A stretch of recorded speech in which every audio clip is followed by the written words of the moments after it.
Theater. The Theater is a scary creepypasta story about an old computer game for the PC that features a character named the Ticket Taker and another called the Swirly Head Man.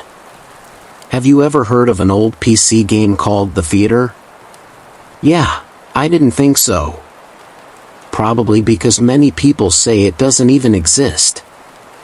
You see, The Theater is an old computer game released around the same time as Doom.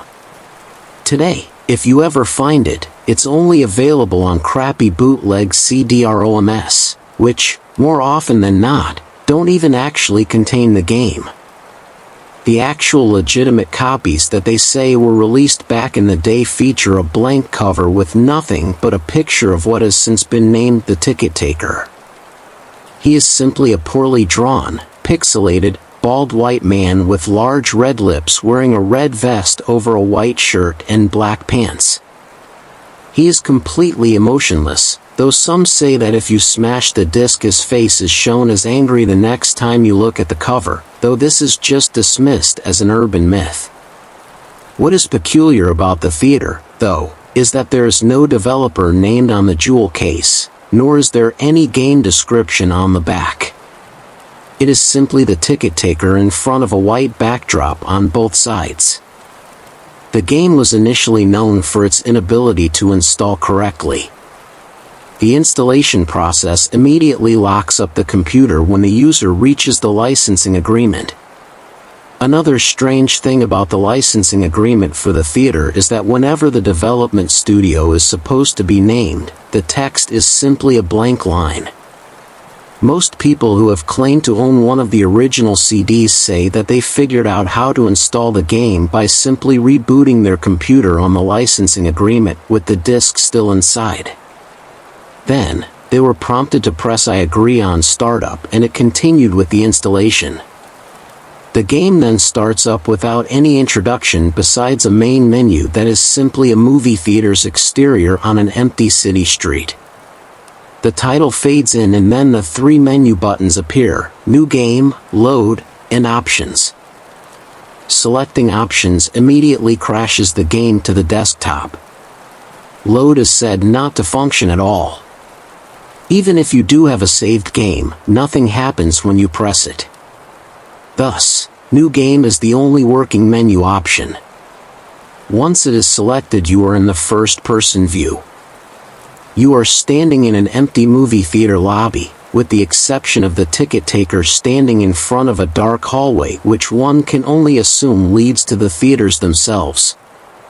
There's nothing to do but look at the poorly drawn, mostly illegible movie posters or approach the Ticket Taker. Once the player moves towards the Ticket Taker, a very low-quality sound clip plays saying "Thank you, please enjoy the movie," along with a speech box saying the same thing. You then walk into the hallway and the screen fades to black and you're back in the empty lobby and you do the exact thing again and again and again. While this may sound like a really horrible game, a number of peculiar things occur as you continue to play it. The number of times that you have to continue into the hall after giving your ticket to the Ticket Taker before the strange events happen is unknown. Most state that it's completely random and could take anywhere from the first playthrough to the 400th. What happens, though, has deeply disturbed some players. The first occurrence is when the player fades back in after walking into the hallway. This time they will notice the Ticket Taker is completely absent. The player then, without any other options, decides to walk into the dark hallway. The sound clip and text box mentioned previously still play in the absence of the Ticket Taker, but when the player walks into the hallways the screen does not fade out. It goes pitch black as they walk deeper into the hall, but the player's footstep sound clip is still playing as they continue to push the up button on their keyboard. Those claiming to have played the original game report to have felt extremely uncomfortable walking down the hallway, anticipating the whole way something horrible happening. Well, eventually the player is unable to move forward. There is nothing for a few moments before a strange figure appears and stands before the player. It is described as the Ticket Taker, but with a swirl for a face, and has been appropriately named the Swirly Head Man. The original players of the game say their bodies immediately froze up and their stomachs churned they saw this figure. Nothing happens as the Swirly Head Man stands before them. Then suddenly a piercing screech plays as the game glitches out. This lasts for a few minutes, with the screeching being continuous. Then the player is abruptly returned to the lobby with all the sounds and graphics being as they should be. The game continues normally for the next couple of cycles of entering the hallway, with a couple of the original players claiming the Swirly Head Man would briefly appear and disappear in the corner of the screen as a brisk yelp sound effect plays. Then, at some point after meeting the Swirly Head Man, the player sees the ticket taker pacing back and forth. Though there is no walking animation, his limbs are completely static, so he just hops up and down slightly as a substitute, with his eyes being wide and his mouth open to simulate a worried facial expression.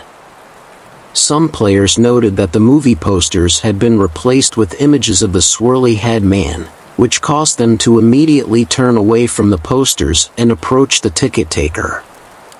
Then another, different, low-quality sound clip plays, but the speech box contains nothing but corrupted characters that cause whatever text that would have been in the box to be completely illegible.